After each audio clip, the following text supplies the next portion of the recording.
Wow. There it is.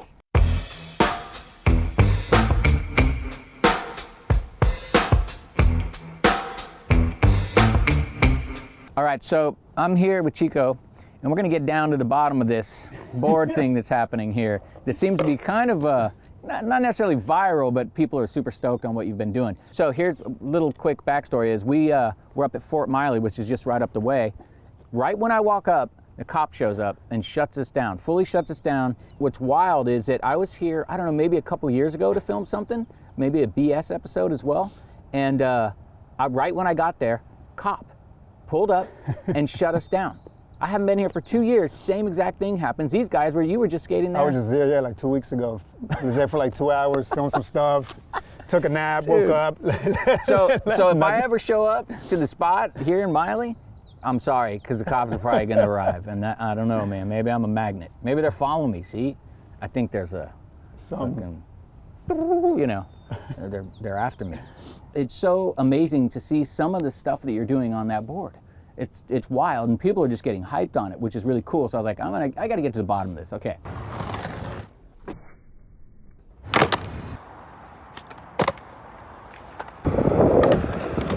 Was this something planned? Did you think about this approach, or was it just sort of happen randomly? It just kind of happened randomly, I think. I mean, I saw Max, I think from Barcelona, Max Geronzi or something. Mm-hmm. I saw him tearing one of these old school boards and hitting rails, flip tricks into ledges, flip out, everything. I was like, what the hell? What board was it? He's been riding like some, it's almost like even like a Toys R Us, it looks like. Dude, like a ninja, snap. it looks like. Dude, I swear, I don't even. Nuke baby? Dude, doing some incredible stuff. I mean, I kind of got this board because I was going to keep it. I was going to, I was hoping to catch you at Deluxe one day, have you sign it and put it on the wall. Yeah. You know, that was my goal, you know? Yeah. And then Vern from Bones sent me a Caballero, and I was like, man, I'm just going to set this up. This is, you know, especially like I'm working on something special in the city, that special part that I'm working on. So I'm just going to set it up, cruise around, and see what's possible, you know what I mean? And then when I was about to put it together, the holes on the board, the trucks didn't fit because it's the old system. Wow, so I was like, I couldn't do it. I was like, this sucks, you know? Yeah. I don't have any old trucks laying around anywhere. Totally. You know, so I was like, I'm gonna have to drill holes, you know what I'm saying? So what I did was just drill it back to a 14-inch wheelbase, which is what I ride on my big boy, that big cruiser board that I've been riding. So initially, did you have a cab? And I had this, how it started? and then okay. I got a cab. Oh, and then you got a cab. And then I was like, damn, which one should I set up? I was like, I'm live here in SF. I'm gonna set up a Tommy, of course. You know what I mean? Yeah, yeah. So when you set it up, you're like, okay, I need some nose, man. Like, or was that it? Or do you want a smaller wheelbase? You know what? I would have probably set it up if the truck system would have been like with the new holes and everything. Yep. It would have went on just normally. Right. But since I had a drill, I was like, I'm gonna have to drill. So I was like, and then I was like, let me see, what's the wheelbase on this? And it was like 15. I was like, I don't think I can work with that. Yeah, you know? too long, huh? Too long, you know? So I was like, I'm just gonna set it at my regular wheelbase that I ride my big boy, which is 14. And I just did the 14 and moved everything back. And the first trick I tried to do was a nollie hill, and it went. And I was like, oh shit, this might work. You're like, all right, it's on. Yeah. All right. And then just started whipping around like tray flips, and I was like, holy shit, varial hills and everything just started like, I was like, whoa, dude. I mean, it's kind of scary. Like people were like, man, you know, your foot is gonna come off, and you're gonna hurt yourself. Right, like roll your ankle or something. Because there's no nose. Yeah. And I was like, yeah, you can hit a rock and fall and get, you know what I mean? Which is how it usually happens. It's gonna happen. It's gonna happen. You're gonna get hurt. Totally. You're gonna get hurt. You know what I Totally. mean? It's just, when I go skate now, I have my regular board and I have this one, and I'm like, today I'm just gonna skate my regular board, and it just stays in the car. Dude. I just keep picking this up that and is just. so wild. And I don't want to, because like, I hope I can get my hands on another one like this, because I think the round one that you have, it's a little bit harder. Yeah, like with yeah, the nose, yeah. This especially for my, you know, for nollie heels and stuff like that. There's no nose. I mean, there's nothing. I mean, we Look can at make a nose if we drill back, but still, like the round, like this is perfect. Yeah. Like that little fish, you know. Yeah. It's so perfect, dude. The, so I'm kind of glad they sent me this one. And now, is this the mini TG or is this I don't know. Because back in the days, you I got don't think for so. PAL days, there was like a regular big board, which Yeah. is probably like the round, which is a lot bigger. No? Yeah. No. So if there was two sizes in this shape, there was the mini of this and the regular of this, and I don't know though. I can't tell the difference between the two in the sense because I never see them. I never ride them. Yeah. So that is probably the regular size, I would imagine. Because if you had a mini and you drilled back the wheelbase that much, or the nose, Yeah. your wheelbase would probably be would've been really tiny. So how did you end up putting the wheels on? You're like, because usually we all ride hard wheels on the streets, but so you opted for these soft ones. Yeah, Vern sent me these ones, and I eventually was gonna get some Spitfires, like different color, like the ones that you can, regular wheels. Yeah. And then Frank, I couldn't get a hold of Frank. He was out of town or something. Frank! Frank, I'm not trying to put you on the spot. So I just kept these G-Slides Power Wheels cruisers. Yeah. I'm kind of digging them now. Totally. So I just kind of left them. And It's so rad. so these are the ones that they're a little soft. Yeah, I just left them on, dude. So how long ago did you set that board up? It's been right before Christmas, I want to say. So almost a month, I guess. So yeah, just about a month. Yeah. Because you've put out a bunch of footage, like just through the various social media, and is any of that stuff being used for your part, or is that just like?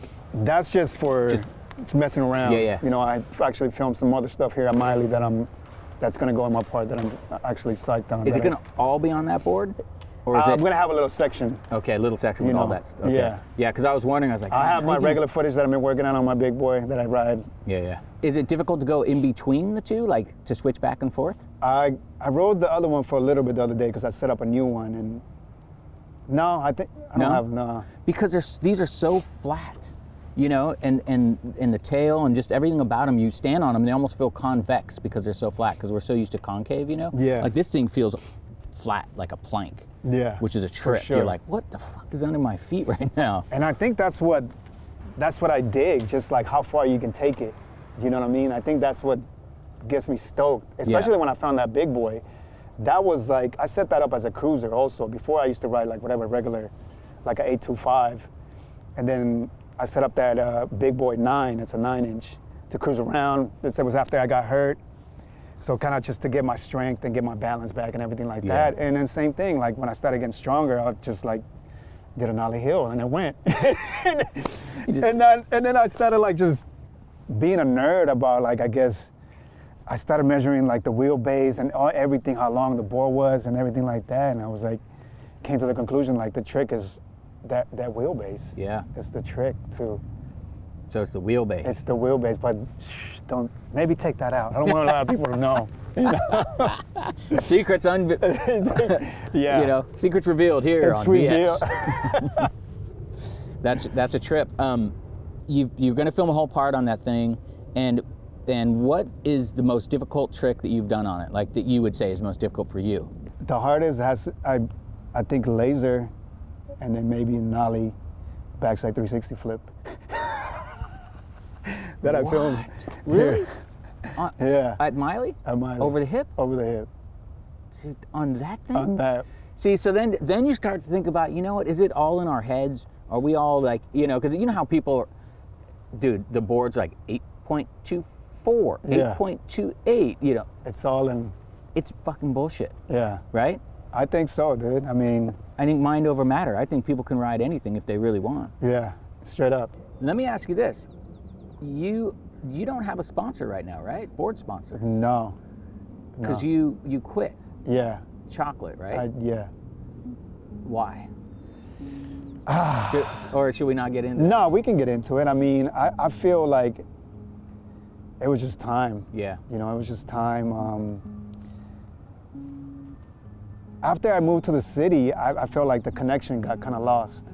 Right. And it was a trip because when I moved, I was like, damn, like everybody's here that I skate with, all my friends and everything, but I had to move out here because my lady was gonna go to nursing school and everything like that, so I had to relocate the family back to the city. And I was like, damn, who am I gonna skate with, man? My career, it's over, it's a wrap, you know what I mean? I gotta find something to do, man, you know what I mean? Man. Yeah.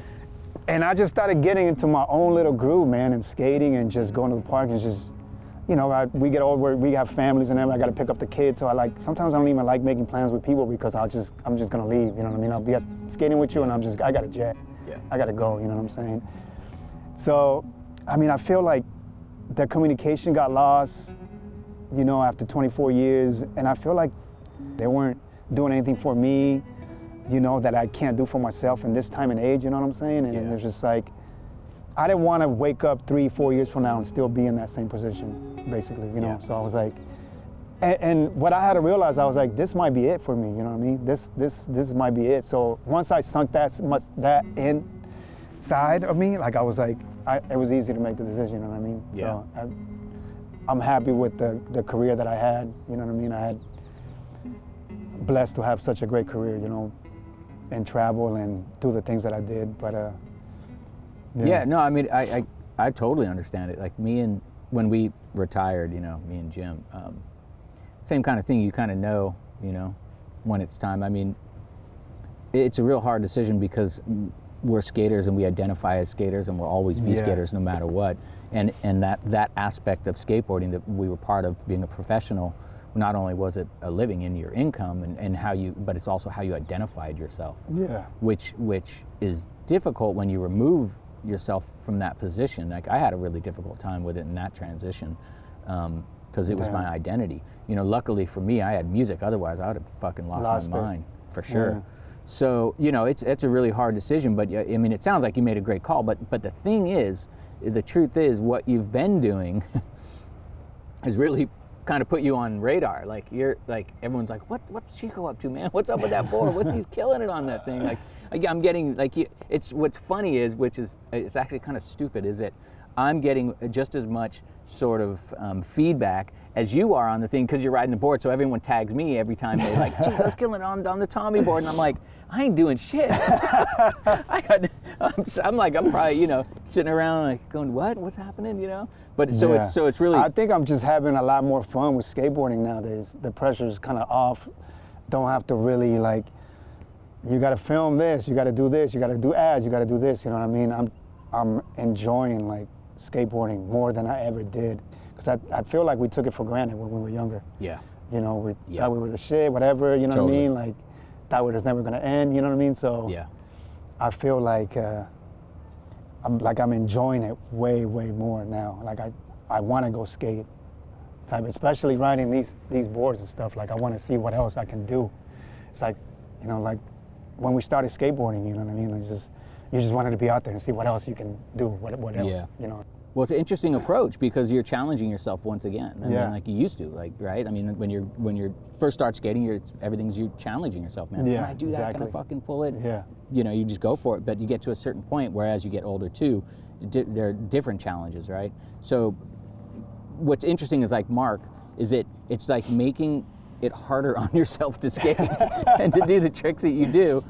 You're like, how can I make it harder? You're like, wait a sec. It's like day one with the trucks. Right. Like I don't think he even uses bushings. It's like day one. Is skateboarding that easy for you that you have to take parts away so it can make it harder for yourself? You know what I mean? That's what I always tell him, dude. Like, it's incredible because I was trying to kickflip on his board. It took me like 15 tries.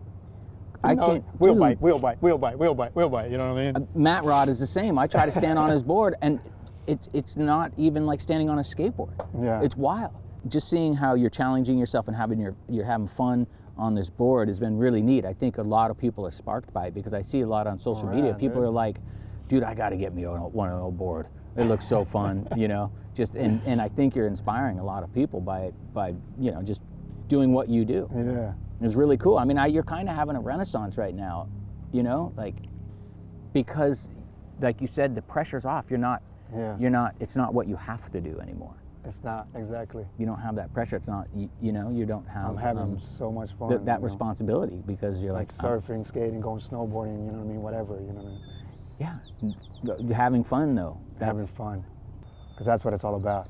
Straight up. Even skating a curve, whatever, manual, anything.